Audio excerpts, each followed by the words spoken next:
Hello, welcome to ప్రవాహ. మనం ప్రవాహలో భాగంగా డిస్క్రిప్టివ్ ఆన్సర్ రైటింగ్ ఎలా రాయాలి అని చెప్పి మెంటర్షిప్ ప్రోగ్రామ్ చేస్తున్నాం. అందులో మనం ఇప్పటికీ 4 వీడియోస్ అప్లోడ్ చేస్తున్నాం. అంటే broad overview, Indian history questions ఎలా అడుగుతారు, దెన్ మనం అందులో పొలిటికో అడ్మినిస్ట్రేటివ్ డైమెన్షన్ చూసాం. అంటే పొలిటికల్ అడ్మినిస్ట్రేషన్ ఈ యాంగిల్‌లో క్వెషన్ అడిగితే ఏమేం సబ్ డైమెన్షన్స్ మెన్షన్ చేయొచ్చు అని చూసాం. Then we went to social dimension చూసాం. అండ్ దెన్ ఎకనామిక్ డైమెన్షన్ ఇవన్నీ చేసాం. ఇప్పుడు మనం చూస్తున్నది ఆర్ట్ అండ్ కల్చర్ డైమెన్షన్స్. అంటే ఇవి జనరల్గా క్వశ్చన్స్ ఎలా అడుగుతారంటే డిస్క్రిప్టివ్ ఆన్సర్స్, పర్టికులర్గా ఇండియన్ హిస్టరీలో క్వశ్చన్స్ చాలా రకాలుగా ఉంటాయి. లైక్ ఓన్లీ ఆర్ట్ గురించి అడగచ్చు. Art forms of Gupta period, or Vijayanagara, or Mauryan, or any other dynasty, లేకపోతే కాకతీయ శిల, లేకపోతే ఓన్లీ కల్చర్ అడగచ్చు. ఆర్ ఆర్ట్ అండ్ కల్చర్ అడగచ్చు, ఆర్ట్ అండ్ కల్చర్ కంబైన్డ్గా అడగచ్చు. ఆర్ ఆర్కిటెక్చర్ సపరేట్గా వీటిలో ఒక్కొక్క ఇండివిజువల్ డైమెన్షన్ తీసుకొని only architecture of Vijayanagara, like UPSC 2026 మెయిన్స్లో అడిగారు ఇది క్వశ్చన్ 15 మార్కర్గా. సిమిలర్ అట్లా విజయనగర ఆర్కిటెక్చర్, లేకపోతే స్కల్ప్చర్ ఒక్కటి అడగచ్చు, ఆర్ పెయింటింగ్ ఒక్కటి అడగచ్చు. అంటే ఇండివిజువల్ డైమెన్షన్ తీసుకొని కూడా క్వశ్చన్ అడగచ్చు. ఇలాంటి క్వశ్చన్స్ అడిగినప్పుడు ఏ పాయింట్స్ ఇంక్లూడ్ చేయాలి, ఏవి ఇంక్లూడ్ చేయకూడదు అనేది మనం ఇక్కడ చూస్తాం. ఫస్ట్ ఇందులో మనం ఆర్ట్ అండ్ కల్చర్లో ఓన్లీ ఆర్ట్ డైమెన్షన్ చూద్దాం. అంటే ఆర్ట్లో మనకు క్వశ్చన్ అడిగితే like various art forms or, లేకపోతే art development of art during Gupta period కానీ, లేకపోతే ఏదైనా పీరియడ్ గురించి అడిగినప్పుడు ఏమేమి రాయాలి అంటే ఫస్ట్ ఇవన్నీ పాయింట్స్ ఉంటాయి. ఇందులో నేను స్టార్ మార్క్ చేస్తున్నాను, రెడ్ కలర్ స్టార్ మార్క్. ఇవేంటంటే ఇండివిజువల్ క్వశ్చన్స్గా అడిగే ఛాన్స్ ఉండే పాయింట్స్ అన్నమాట. అంటే లైక్ ఓన్లీ రాకట్ ఆర్కిటెక్చర్ గురించి అడగచ్చు, ఓన్లీ ఇండో ఇస్లామిక్ అడగచ్చు, temple, stupa, as well as only architecture of specific period, లేకపోతే స్కల్ప్చర్ అంటే మనకు ఇవి 3 స్కూల్స్ ఉంటాయి పర్టికులర్గా, like Gandhara, Mathura, as well as Amaravati, ఇవి అడగచ్చు. లేకపోతే బ్రాంజ్ స్కల్ప్చర్ గురించి అడగచ్చు. నెక్స్ట్ పెయింటింగ్స్ గురించి సపరేట్ క్వశ్చన్ అడగచ్చు. Okay, let us not waste the time. Next art dimension గురించి క్వశ్చన్ అడిగితే మనకి ఏమేమి పాయింట్లు ఇంక్లూడ్ చేయాలి అంటే ఫస్ట్ థింగ్ వచ్చి ఆర్కిటెక్చర్. ఆర్ట్లో ఒక భాగమే ఆర్కిటెక్చర్, కళల్లో. ఆర్కిటెక్చర్లో మళ్ళీ ఏమేమి వస్తాయంటే secular architecture as well as religious architecture. Secular architecture అంటే ఏంటంటే ఫోర్ట్స్ కానీ, గార్డెన్స్, లేకపోతే సిటీస్ కన్స్ట్రక్షన్, స్టెప్ వెల్స్ ఎలా కన్స్ట్రక్ట్ చేశారు. ఈ సిటీస్ కన్స్ట్రక్షన్ అంటే మనం ఈవెన్ హరప్పా కూడా తీసుకోవచ్చు. ఇదంతా సెక్యులర్ ఆర్కిటెక్చర్ కిందకి వస్తుంది. నెక్స్ట్ ఏంటంటే రిలీజియస్ ఆర్కిటెక్చర్. రిలీజియస్ ఆర్కిటెక్చర్లో మనకు బ్రాడ్గా వచ్చి 4 ఉంటాయి. మనము గుర్తుపెట్టుకోవాలంటే స్టిర్ అని గుర్తుపెట్టుకోవచ్చు. అంటే నిమోనికా, స్తూప, టెంపుల్, ఇది structural temples. Then Indo Islamic architecture, rock cut architecture. మనకి ఇక్కడ స్తూప ఆర్కిటెక్చర్ అంటే పర్టికులర్గా బుద్ధిస్ట్ది. టెంపుల్స్ వచ్చి మనం జైన్స్ రాయొచ్చు, హిందూ రాయొచ్చు, బుద్ధిస్ట్ రాయొచ్చు. Then Indo Islamic architecture.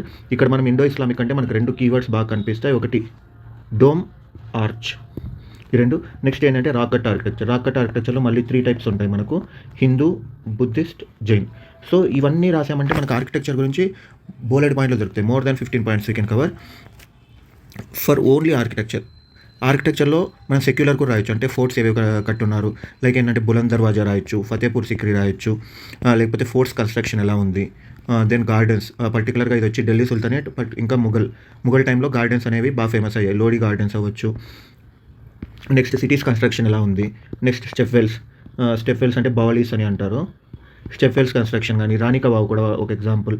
ఇవన్నీ సెక్యులర్ ఆర్కిటెక్చర్కి. ఈవెన్ నెక్స్ట్ ఏంటంటే మ్యూజిక్ గురించి క్వశ్చన్ అడగచ్చు. లైక్ క్వశ్చన్ అంటే సపరేట్ క్వశ్చన్ చాలా ఛాన్సెస్ తక్కువ, బట్ ఆర్ట్ డైమెన్షన్లో మనం మ్యూజిక్ని ఒక పాయింట్గా మెన్షన్ చేయొచ్చు. లైక్ పల్లవార్ టైంలో కుడుమియాన్ మిలై ఇన్స్క్రిప్షన్ ఒకటి ఉంటుంది, that is about music. Then sculpture separate క్వశ్చనే రావచ్చు. Like compare and contrast Gandhara, Mathura, Amaravati arts, అంటే school of sculpture. Next even bronze, పర్టికులర్గా చోళా పీరియడ్లో బ్రాంజ్ స్కల్ప్చర్ ఎలా ఉంది, ఇలాంటివి అడగచ్చు. అంటే ఇలాంటి పాయింట్స్ మనం మెన్షన్ చేయొచ్చు. ఈవెన్ వాళ్ళు కూడా డైరెక్ట్గా స్కల్ప్చర్ అనే క్వశ్చన్ అడగచ్చు. దెన్ ఏంటంటే సెక్యులర్ ఆర్ట్ అంటే మనం ఆల్రెడీ చూసాం. సెక్యులర్ పర్టికులర్గా ఆర్కిటెక్చర్ ఎక్కువగా ఫోకస్ చేస్తారు. దెన్ పెయింటింగ్స్, ఆ టైంలో పెయింటింగ్స్ ఎలా ఉన్నాయి. ఇది మోస్ట్లీ సపరేట్ క్వశ్చన్ రావాలంటే they will ask you about Ajanta paintings, Ellora paintings, or Bagh caves. ఇవన్నీ ఏంటి అంటే పెయింటింగ్స్ గురించి, ఆర్ సిట్టనవాసల్ పెయింటింగ్స్. ఇవి పెయింటింగ్స్ గురించి మనం ఈ పాయింట్స్ కూడా మెన్షన్ చేయొచ్చు. దెన్ ఐకానోగ్రఫీ, ఇక్కడ ఐకాన్స్ అంటే ఎలా అంటే పోజెస్ కానీ అవన్నీ ఎలా ఉన్నాయి ఆ టైంలో. అంటే ఈవెన్ స్కల్ప్చర్లో కానీ, లేకపోతే ఇప్పుడు స్కల్ప్చర్ గురించి మెన్షన్ చేయాలంటే స్టాండింగ్ పోజ్ మాట్లాడొచ్చు. లేకపోతే ఐకాన్స్ గురించి మాట్లాడేటప్పుడు ముద్రాస్ ఉంటాయి మనకు, భూమిస్పర్శ ముద్ర, లేకపోతే అభయముద్ర, ఇలాంటివి. నెక్స్ట్ ఏంటంటే ప్యాట్రనేజ్. ఈ ఆర్ట్ అంతా ఓకే, ఆర్ట్ని ఎవరు పెంచి పోషించారు అనేది కూడా ఇంపార్టెంటే. మనకి ఏముంది, సింపుల్గా రాజు అని రాసేయచ్చు, but there was royal patronize as well as others కూడా ప్యాట్రనైజ్ చేశారు. ఎగ్జాంపుల్స్ ఏంటంటే గిల్స్ కొన్ని ఈవెన్ ఇది చైత్య గృహాలు అలాంటివి కట్టించున్నాయి. Even when it comes to caves కూడా గిల్స్ తొలిపించిన కేవ్స్ కూడా ఉన్నాయి, పర్టికులర్గా వెస్టర్న్ ఇండియన్ రీజియన్లో. కొన్ని గిల్స్ అయితే టెంపుల్ కన్స్ట్రక్షన్ కూడా హెల్ప్ అయ్యాయి. And Mathura school of sculpture, దీంట్లో కూడా గిల్స్ పాత్ర ఉంది. నెక్స్ట్ ఏంటి అంటే మెటీరియల్ ఏం యూస్ చేశారు, ఇఫ్ ఇట్ ఈస్ ఆర్కిటెక్చర్ ఎలాంటి టైప్ ఆఫ్ మెటీరియల్ యూస్ చేశారు, ఆర్ స్కల్ప్చర్లో ఎలాంటి టైప్ ఆఫ్ మెటీరియల్ యూస్ చేశారు, లైక్ రెడ్ శాండ్ స్టోనా, మార్బల్ స్టోనా, వైట్ మార్బులా, ఇవన్నీ కూడా మనం మెన్షన్ చేస్తాం. దెన్ న్యూమిస్మాటిక్స్ అంటే కాయిన్స్ రిలేటెడ్, అది కూడా ఒక ఆర్ట్. న్యూమిస్మాటిక్స్ అంటే స్టక్ కాయిన్సా లేకపోతే డబుల్ స్టక్, లెడ్, పోటిన్, ఇలాంటివన్నీ. అండ్ న్యూమిస్మాటిక్స్ వల్ల కూడా సమ్ టైమ్స్ మన కల్చర్ గురించి కూడా ఒక ఆర్ట్ అండ్ కల్చర్ గురించి ఐడియా వస్తుంది.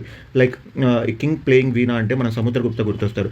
ఇక్కడ మనకి న్యూమిస్మాటిక్స్ గురించి వస్తుంది యాజ్ వెల్ యాజ్ మ్యూజిక్ గురించి, రెండింటి గురించి మిక్స్ అయిపోతుంది point. So we can mention in both the places. Next ఏంటంటే పర్ఫార్మింగ్ ఆర్ట్స్ అంటే మనకి ఏంటంటే డ్యాన్స్ కానీ థియేటర్ ఆర్ట్స్, వీటన్నిటి గురించి మాట్లాడేది వచ్చి ఇది. సో ఆర్ట్ డైమెన్షన్ ఇచ్చినప్పుడు మనం ఆర్కిటెక్చర్లోనే బోలెడ్ డైమెన్షన్స్ ఉన్నాయి. Then music, sculpture, secular art, then paintings, iconography, వాటిలో అంటే ఆర్ట్ ప్యాట్రనేజ్ ఎవరు ఇచ్చున్నారు, ఈ ప్యాట్రనేజ్ని కూడా మనం ఇది కూడా మాట్లాడవచ్చు. ఫ్యూడల్ టైం వచ్చిన తర్వాత లోకల్ ఆర్ట్స్ అవన్నీ డెవలప్ అయ్యి ఉన్నాయి. తర్వాత బ్రిటిష్ టైం వచ్చిన తర్వాత ప్యాట్రనేజ్ తగ్గిపోయి ఆర్ట్ తగ్గిపోయింది. ఇలాంటివి మనం మెన్షన్ చేయొచ్చు. ఇంకేంటంటే పర్ఫార్మింగ్ ఆర్ట్స్ కానీ డ్యాన్స్ ఇవన్నీ, అండ్ మెటీరియల్ ఏం యూస్ చేశారు అండ్ న్యూమిస్మాటిక్స్. సో ఇవి రాస్తేనే మనకు ఒకవేళ ఇన్ కేస్ ఆర్ట్ డైమెన్షన్ అడిగితే will be having approximately 20 points వీటన్నిటిని కలుపుకుంటే. ఇది మనకు art dimension. Then next one is culture dimension. Culture గురించి క్వశ్చన్ అడిగితే జస్ట్ కల్చర్లో ఏమేం పార్ట్స్ ఫస్ట్ చూద్దాం బ్రాడ్గా. Religion, literature, philosophy, science, math and astronomy, then traditions or samskaras, then education, then cultural diffusion. ఈ పాయింట్స్ అన్ని మెన్షన్ చేశాను. 1, 2, 3, 4, 5, 6, 7. ఇవి బ్రాడ్గా 7 ఉన్నాయి, బట్ ఒక్కొక్క దాంట్లో 2-3 పాయింట్స్ వచ్చే ఛాన్స్ కూడా ఉంది. ఎలా అంటే ఇప్పుడు రిలీజియన్ గురించి మాట్లాడేటప్పుడు మనం ఇండివిజువల్ రిలీజియన్ మాట్లాడచ్చు, రిలీజియస్ సింక్రెటిజం మాట్లాడచ్చు. అంటే ఎలా రిలీజియన్స్ బ్లెండ్ అయి ఉన్నాయి, ఒక రిలీజియన్ ఇంపాక్ట్ ఇంకొక దాని మీద ఎలా పడింది, ఆర్ఎల్ ట్రైబల్ గాడ్స్ అనేవాళ్ళు హిందూ రిలీజియన్లోకి ఎలా అసిమిలేట్ అయ్యారు, ఇలాంటి పాయింట్స్ అన్ని మనం మెన్షన్ చేయొచ్చు. ఈవెన్ ఇండో ఇస్లామిక్ పీరియడ్ గురించి మాట్లాడేటప్పుడు సూఫిజం యాజ్ వెల్ యాజ్ భక్తి మూమెంట్స్ యొక్క ఇంపాక్ట్ ఆన్ ఈచ్ అదర్ మాట్లాడచ్చు. దెన్ ఫిలాసఫీ అంటే మనకు పర్టికులర్గా హెట్రోడాక్స్ స్కూల్స్ కానీ ఆర్థోడాక్స్ స్కూల్స్, ఆర్ఎల్స్ మనకి అద్వైతం, విశిష్టాద్వైతం, ద్వైతం, శుద్ధాద్వైతం, ఇలాంటి కాన్సెప్ట్స్ అన్ని కూడా వీటి గురించి మాట్లాడవచ్చు ఫిలాసఫీలో, కల్చర్లో భాగంగా. దెన్ లిటరేచర్లో మనం 2 రకాలు మాట్లాడచ్చు. ఒకటి classical literature using Sanskrit use చేసేలా ఉంది. అండ్ వెర్నాకులరైజేషన్ అంటే రీజనల్ లాంగ్వేజెస్ ఎలా గ్రో అయ్యాయి. ఇది పర్టికులర్గా మనకు వచ్చి ఫ్యూడల్ టైం వచ్చినప్పటి నుంచి రీజనల్ లాంగ్వేజెస్ బాగా గ్రో అయ్యాయి.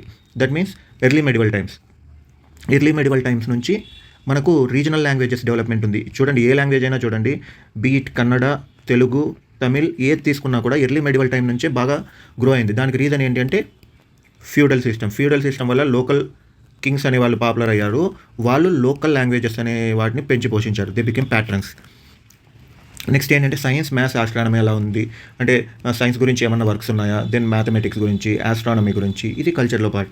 దెన్ కల్చరల్ డిఫ్యూజన్ అంటే 2 డిఫరెంట్ కల్చర్స్ ఎలా డిఫ్యూజ్ అయ్యి ఉన్నాయి. లైక్ ఇప్పుడు చోళా టైంలో మ్యారిటైమ్ ట్రేడ్ ఉన్నింది with south east Asia.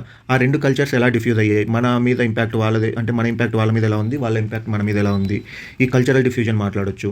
Like even north west నుంచి ఇన్వేడర్స్ వచ్చినప్పుడు, ఎగ్జాంపుల్ కుషానాస్ వచ్చినప్పుడు వాళ్ళ కల్చరల్ డిఫ్యూజన్ ఎలా ఉంది, లైక్ డ్రెస్సింగ్ స్టైల్ కానీ, లేకపోతే వాళ్ళ ఫుడ్ హ్యాబిట్స్ కానీ, లేకపోతే వాళ్ళ రిలీజియన్ కానీ, ఇవన్నీ ఎలా డిఫ్యూజ్ అయ్యి ఉన్నాయి. నెక్స్ట్ ఏంటంటే ట్రెడిషన్స్ అండ్ సంస్కారాస్, లైక్ ఉపనయనం దగ్గర నుంచి దెన్ వనప్రస్థం, ఇలాంటివి ఈ సంస్కారాలు, ట్రెడిషన్స్ ఎలా ఉన్నాయి, దాంట్లో విమెన్ రోల్ ఎంత ఉంది. దెన్ ఎడ్యుకేషన్లో పెడగాగి అంటే ఏమేమి సబ్జెక్ట్ టీచ్ చేసేవాళ్ళు, ఎవరెవరు దాంట్లో ఇన్వాల్వ్ అయ్యారు, అంటే ఎవరెవరికి ఆ ఎడ్యుకేషన్ దొరుకుతుంది అనే పాయింట్స్. దెన్ ఎడ్యుకేషన్ సెంటర్స్ ఏవి, లైక్ నలంద అవ్వచ్చు, ఘటికాస్థానాస్ అంటారు, అదే ఇండో ఇస్లామిక్ టైంలో అయితే మద్రసాస్. ఇవన్నీ ఏంటి అంటే మక్తబ్స్ అండ్ మద్రసాస్ ఉంటాయి. ఇవి మనం మెన్షన్ చేయొచ్చు. సో మన కల్చర్ డైమెన్షన్ అడిగినప్పుడు గుర్తుపెట్టుకోవాలంటే ఇలా కూడా గుర్తుపెట్టుకోండి. Philosophy, education, then religion, language and literature, then science. యాక్చువల్గా పర్ల్స్ స్పెల్లింగ్ PERLS ఉంటుంది, ఏ తీసేసి PERLS, ఇది కూడా గుర్తుపెట్టుకోండి. అండ్ ఇక్కడ మనకి స్టిర్ అని మాట్లాడుకున్నాం. ఇది art and culture dimensions. Next ఏంటంటే సబాల్టర్న్ డైమెన్షన్ చూస్తాము. Okay, that's all for this fourth dimension, art and culture dimensions. చూడండి, ఏ పార్ట్ కూడా మనం వదిలేయడానికి లేదు. ఆర్ట్ అండ్ కల్చర్ ఇండివిజువల్గా కూడా ఒక్కొక్క డైమెన్షన్స్ ఎలా ఉంటాయి అని చెప్పి. ఇప్పుడు విజయనగర లాంటి వాటికైతే పర్టికులర్గా ఆర్కిటెక్చర్ గురించి అడగచ్చు. ఈవెన్ పల్లవాస్ గురించి పర్టికులర్గా ఆర్కిటెక్చర్ అడగచ్చు. చోలాస్ గురించి పర్టికులర్గా ఆర్కిటెక్చర్ అడగచ్చు. సో మనం ఏ డైమెన్షన్ కూడా వదిలేయడానికి లేదు. Okay, wish you all the best.